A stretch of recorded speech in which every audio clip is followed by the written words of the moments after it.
युवाओं को रोजगार देने के उद्देश्य से प्रधानमंत्री नरेंद्र मोदी लगातार युवाओं के लिए रोजगार मेले का आयोजन कर रहे हैं और इसी कड़ी में शनिवार को इंदौर के रविंद्र नाट्यगृह में केंद्रीय मंत्री वीरेंद्र सिंह खटीक द्वारा इंदौर के 400 से अधिक युवाओं को नौकरी की नियुक्ति पत्र वितरित किए गए। इस दौरान केंद्रीय मंत्री वीरेंद्र सिंह खटीक ने कहा कि देश के प्रधानमंत्री नरेंद्र मोदी द्वारा केंद्र सरकार के विभिन्न विभागों और मंत्रालयों में 10 लाख रोजगार देने का आह्वान किया गया था। उसका आज पहले चरण में 75,000 युवाओं को नौकरियां सरकार के 10 विभिन्न विभागों में दी गई है। इंदौर में भी 400 युवाओं को इस कार्यक्रम के माध्यम से नियुक्ति पत्र दिए गए हैं। यह नियुक्ति पत्र का पहला चरण है और आने वाले दिनों में और नियुक्ति पत्र वितरित किए जाएंगे। मंत्री ने कहा कि देश के प्रधानमंत्री नरेंद्र मोदी अपने उद्बोधन में कहा कि हमारा युवा नौकरियों के साथ जोड़कर 2047 में आज़ादी का 100 वर्ष मनाएगा। दरअसल प्रधानमंत्री गति शक्ति योजना में जो लक्ष्य निर्धारित किए गए हैं उस लक्ष्य को प्राप्त करने का संकल्प लेकर युवा अपने दायित्व को पूरा करने का संकल्प लेकर जाएंगे। मंत्री ने कहा कि पिछले 8 वर्षों में आधारभूत संरचनाओं का विकास किया गया है, चाहे सड़कों या रेलों का दोहरीकरण या विद्युतीकरण की बात हो। आज पीएम नरेंद्र मोदी के नेतृत्व में देश के उन हिस्सों में भी रेल का आवागमन शुरू हुआ है जहां कभी रेल नहीं पहुंची थी। इस समय में भारत सरकार के साथ जुड़ रहे हैं जब देश आजादी के अमृत काल में प्रवेश कर चुका है। हमारे इनोवेटर्स, हमारे एंटरप्रेन्योर्स, हमारे उद्यमी, हमारे किसान, विकसित भारत का निर्माण सबके प्रयास से ही संभव है। सबका प्रयास की इस भावना को तभी जागृत किया जा सकता है जब हर भारतीय तक मूल सुविधाएं तेजी से पहुंचे और सरकार की प्रक्रियाएं तेज हो, त्वरित हो। कुछ ही महीनों में लाखों भर्तियों से जुड़ी प्रक्रियाएं पूरी करना, नियुक्ति पत्र दे देना, ये अपने आप में दिखाता है कि बीते 7-8 वर्षों में कितना बड़ा बदलाव सरकारी तंत्र में लाया गया है। हमने 8-10 साल पहले की वो स्थितियां भी देखी हैं जब छोटे से सरकारी काम में भी कई महीने लग जाते थे।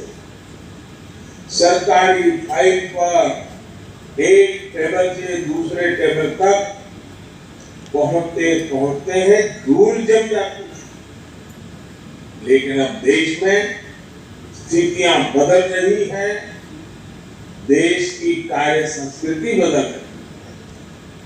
साथियों, आज अगर केंद्र सरकार के विभागों में इतनी तत्परता, इतनी एफिशिएंसी आई है, इसके पीछे 7-8 साल की कड़ी मेहनत है।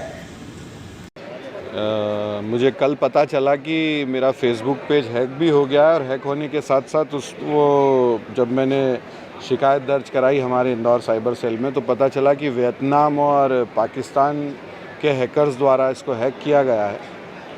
चूँकि मेरा वेरीफाइड पेज है और एक भारतीय जनता पार्टी का जिम्मेदार कार्यकर्ता होने के नाते भी मेरी ये जिम्मेदारी बनती है कि कहीं उस पर इस तरह की कोई गतिविधि ना संचालित होने लगे जिससे एक वातावरण गलत तरह का निर्मित हो। इसलिए मैंने हमारे इंदौर के साइबर सेल को भी उसकी शिकायत की है और साथ ही साथ फेसबुक को भी शिकायत की है कि वापस से वो पेज भी रिकवर हो जाए और इस तरह भविष्य में ऐसे हैकर्स पे भी ध्यान दिया जाए ताकि हम लोग फेसबुक एक बड़ा पोर्टल है, सोशल पोर्टल है और अगर इस तरह वेरीफाइड पेज भी हैक होने लगेंगे तो ये कहीं ना कहीं उनकी सुरक्षा पे भी प्रश्न चिन्ह है। क्या आशंका लग रही है आपको? क्या आशंका है? क्या आशंका है? मैंने अभी चूँकि पहली बार इस तरह की घटना से मैं रूबरू हो रहा हूँ, मगर मैंने जो भी साइबर एक्सपर्ट्स और उनसे बात की है तो उनका ये कहना है कि अभी गत कुछ दिनों में बहुत तेज़ी से भारतीय जनता पार्टी के जो वेरीफाइड पेज हैं उस पर इस तरह का अटैक किया जा रहा है और इस तरह हैक करके उसको कहीं ना कहीं एक बड़ी ऐसी हैकर्स की गैंग है जो और मुख्यतः भारतीय जनता पार्टी के लीडर्स के वेरीफाइड पेज को ही हैक करने का वो काम कर रहे हैं। देखिए, स्माइल योजना का शुभारंभ अभी कुछ ही दिन पहले किया गया देश भर में, और उस योजना में जो पायलट प्रोजेक्ट के रूप में हम लोग लोन लिया है, तो इंदौर के केंद्र को पायलट प्रोजेक्ट के रूप में लिया है। और यहाँ पर जैसी व्यवस्थाएं यहाँ पर हैं, ऐसी व्यवस्थाएं बाकी स्थानों पर हों। 75 जो हमने स्थान अभी चयन किए हैं देश भर में, उन 75 स्थानों पर पायलट प्रोजेक्ट के रूप में हम ऐसी व्यवस्थाएं चाहते हैं। और ये काम केवल अपन ये चाहें कि भिक्षावृत्ति उन्मूलन केवल सरकार के प्रयासों से तो ये संभव नहीं है, इसमें समाज की भागीदारी भी बहुत आवश्यक है, इसमें हमारे धर्म गुरुओं का भी उसमें सहयोग बहुत आवश्यक है।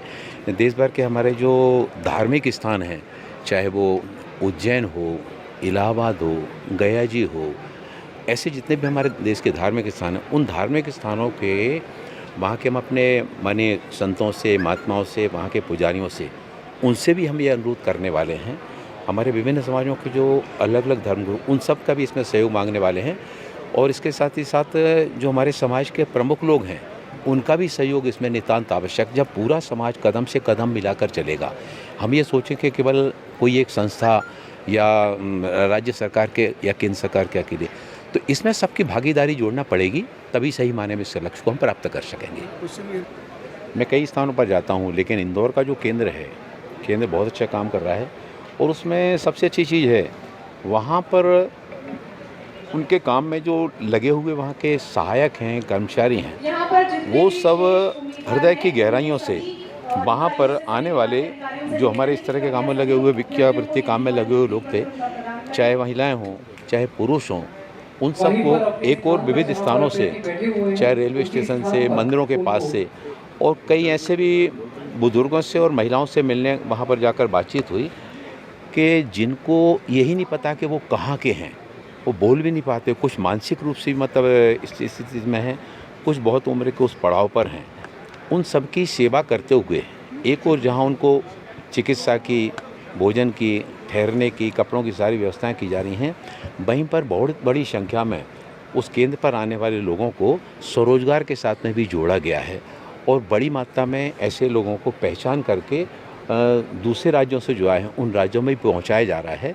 मैं उस केंद्र के मैं जो दृश्य देख कर आया हूँ, मैं देश के अन्य हिस्सों में भी जहाँ पर जाऊँगा कि इंदौर का जो केंद्र है, इंदौर केवल अपनी स्वच्छता के कारण ही नहीं जाना जा रहा है, बल्कि इंदौर अपनी संस्कृति के कारण, इंदौर में सेवा कार्य के जो बहुत सारे अलग अलग प्रकल्प चल रहे हैं।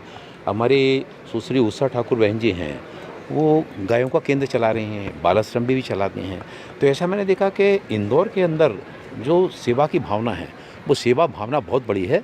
और यहाँ जो देखा है, उसको देश के बाकी राज्यों में भी जाकर मैं इसका उल्लेख करने वाला हूँ। देश के प्रधानमंत्री आदरणीय नरेंद्र मोदी जी के द्वारा केंद्र सरकार के विभिन्न विभागों में, मंत्रालयों में, उपक्रमों में 10 लाख जो नौकरियां देने का आह्वान किया गया, उसके आज पहले चरण में 75,000 नौकरियां सरकार के विभिन्न विभागों में, जिसमें डाक विभाग है, जिसमें रेलवे भी है, जिसमें बीएसएफ भी है, जिसमें स्वास्थ्य भी है, जिसमें शिक्षा भी है, ऐसे लगभग 10 विभागों में। और ये 75,000 नौकरियां आज पहले चरण में दी जा रही हैं। इंदौर के भी लगभग 400 युवाओं को आज के इस कार्यक्रम के माध्यम से नियुक्ति पत्र दिए गए हैं। ये नियुक्ति पत्र का पहला चरण है, आगे चल के और ये नियुक्तियां दी जानी हैं। आदरणीय प्रधानमंत्री जी ने, जैसा कि उन्होंने अपने उद्बोधन में कहा कि हमारा युवा इन नौकरियों के साथ में जुड़कर 2047 में जब आज़ादी का हम 100वां वर्ष मनाएगा देश, ये आज़ादी का अमृत काल है। इस अमृत काल में प्रधानमंत्री गति शक्ति योजना में जो लक्ष्य निर्धारित किए गए हैं, उन लक्ष्यों को प्राप्त करने का संकल्प लेकर युवा अपने इस दायित्व को पूरा करने का संकल्प लेकर यहाँ से जाएंगे। और जिस तरह से पिछले 8 वर्षों में आधारभूत संरचनाओं का विकास किया गया है, चाहे सड़कों के क्षेत्र में हो, रेलवे के क्षेत्र में हो, रेलवे के दोहरीकरण हो, रेलवे के विद्युतीकरण हो, और हम देखते हैं कि नॉर्थ ईस्ट जैसे राज्य जहाँ पर कभी रेल पहुँचना बड़ा कठिन काम हुआ करता था, आज नॉर्थ ईस्ट जैसे राज्य, जम्मू कश्मीर, लद्दाख, दमन द्वीप, सारे स्थानों पर और स्टार्टअप, स्टैंड अप, इनके साथ ही साथ प्रधानमंत्री मुद्रा कोष, इन सारी योजनाओं के साथ में जुड़कर करोड़ों की संख्या में नौजवान आगे आ रहे हैं। ये नौजवान एक और जहां स्वयं अपने आप को सक्षम करने में मजबूत हो रहे हैं, वहीं देश की अर्थव्यवस्था को भी मजबूत करने में और भारत को आत्मनिर्भर भारत बनाने में अपना योगदान देने के लिए आगे आ रहे हैं। यह रोजगार मेला इस दिशा में आने वाले दिनों में एक बहुत बड़ी महत्वपूर्ण भूमिका निर्वाह करने वाला है।